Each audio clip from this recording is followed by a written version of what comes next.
que c'est? Une Bible? Tu lis la Bible, Ringo? Pas tous les jours. Au large biblique. Le podcast qui explore la Bible. Bienvenue à toutes et à tous sur Au large biblique, le podcast qui explore la Bible. Leur nom est personne, mais leur présence n'est pas rien.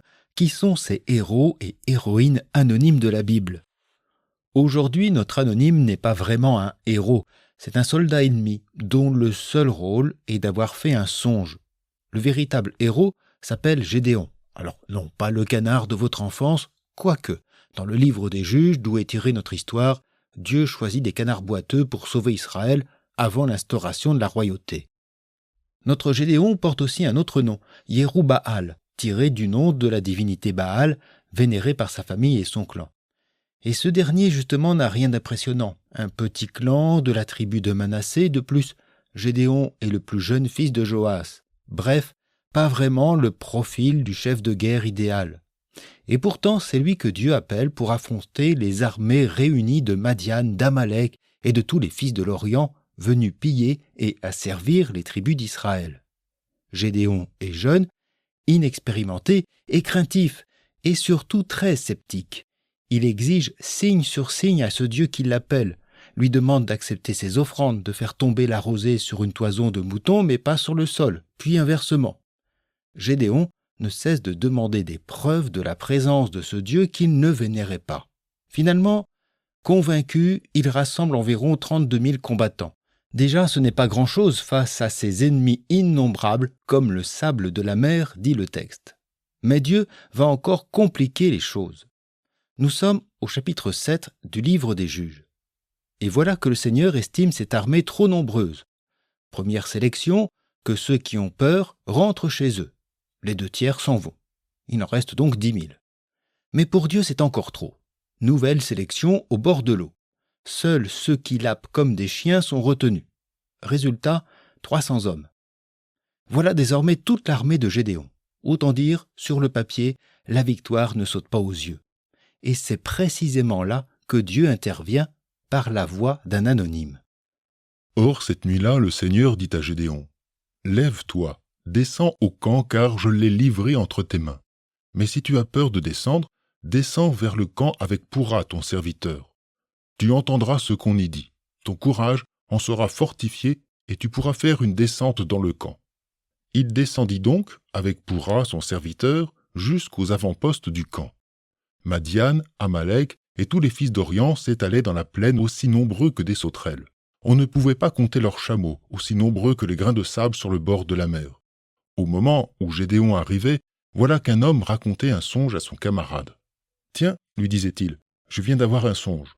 Voici qu'une miche de pain d'orge, tournoyée dans le camp de Madian, arrivait jusqu'à la tente, la heurtait, provoquant sa chute et la mettant sans dessus-dessous, si bien que la tente était effondrée.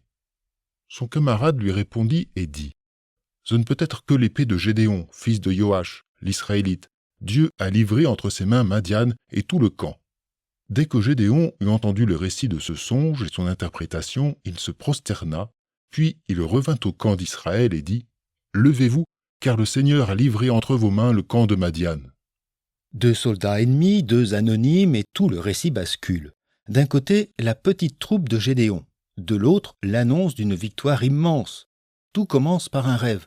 Dans les croyances anciennes, le songe est souvent un moyen pour les dieux de s'adresser aux humains, et normalement aux prophètes et devins. La Bible connaît bien cela. Jacob et son échelle, Joseph et ses songes, ou encore Joseph l'époux de Marie averti en rêve dans l'évangile de Matthieu. Mais ici, surprise, le rêve n'advient ni à un prophète, ni à un élu, ni même à Gédéon. Il surgit chez un simple soldat, ennemi qui plus est, perdu dans la masse, sans nom, sans grade, sans importance apparente. Et pourtant, c'est par lui et par son compagnon qui interprète le rêve que le Seigneur vient rasséréner Gédéon. Le songe est bizarre. Une miche de pain d'orge roule dans le camp de Madian, frappe une tente, la renverse et la met sans dessus-dessous. Une miche de pain contre une tente de commandement, avouez que le combat paraît déséquilibré. Mais le détail compte. Le pain d'orge, c'est le pain pauvre. C'est aussi le pain des prémices offerts à Dieu, lié à la terre, au travail des hommes et à la bénédiction divine. Autrement dit, cette miche dit à la fois la fragilité d'Israël, sa misère, son insignifiance et son appartenance à Dieu. Face à elle, la tente représente la puissance militaire, l'organisation, la domination, et c'est elle qui s'effondre. Le pot de terre contre le pot de fer. Oui, sauf qu'ici, c'est le fer qui se brise. David contre Goliath déjà, le pain contre l'épée. Grâce au rêve d'un soldat ennemi et à l'interprétation défaitiste de son camarade, Gédéon reçoit enfin le signe qu'il attendait. Ainsi, le Seigneur passe par des anonymes, ignorants de leur rôle, mais décisifs dans son récit.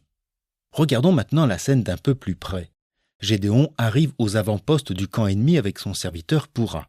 Il est là, mais caché. Présent, mais incognito. En quelque sorte, lui aussi devient anonyme.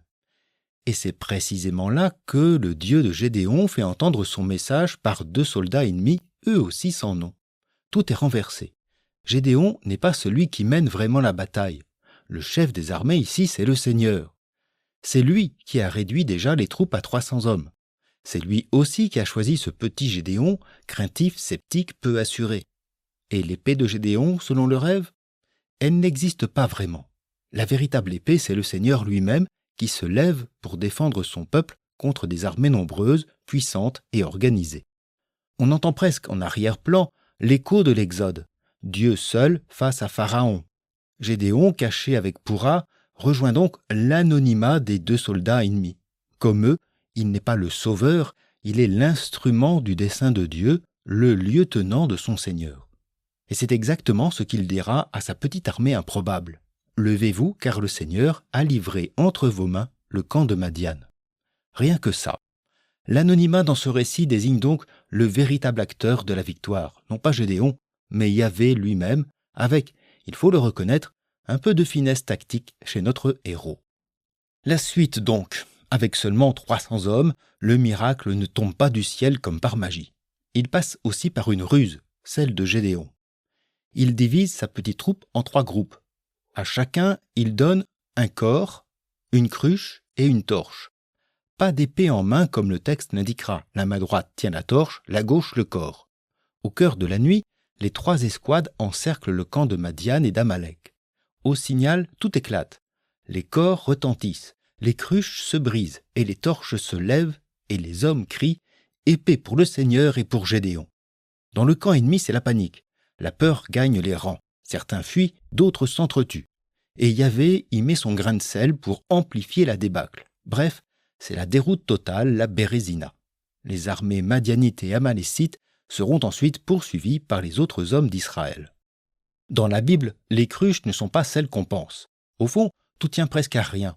Un jeune chef craintif et inexpérimenté, quelques torches, quelques corps, des cruches brisées, des cris dans la nuit, et une armée ennemie entière en débâcle. Voilà l'ironie du récit. Madian et Amalek étaient innombrables, organisés, redoutables. Et pourtant, ils s'effondrent devant 300 hommes sans épée à la main, portés par une promesse entendue dans la bouche de 2 anonymes ennemis. Comme souvent dans la Bible, les protagonistes anonymes surgissent là où on ne les attend pas. Discrets, involontaires, parfois ennemis, mais décisifs dans l'histoire du salut. Et puisque nous parlons de cruches, restons dans le thème. Dans le prochain épisode, nous suivrons un porteur d'eau et sa cruche. Lui aussi est anonyme. Lui aussi semble n'être qu'un détail, et pourtant il est ardemment recherché. Pourquoi lui? Que prépare-t-il sans le savoir peut-être? Je vous laisse y réfléchir et vous souhaite une bonne journée, une agréable soirée, et je vous dis à bientôt sur Au Large Biblique. Bonjour.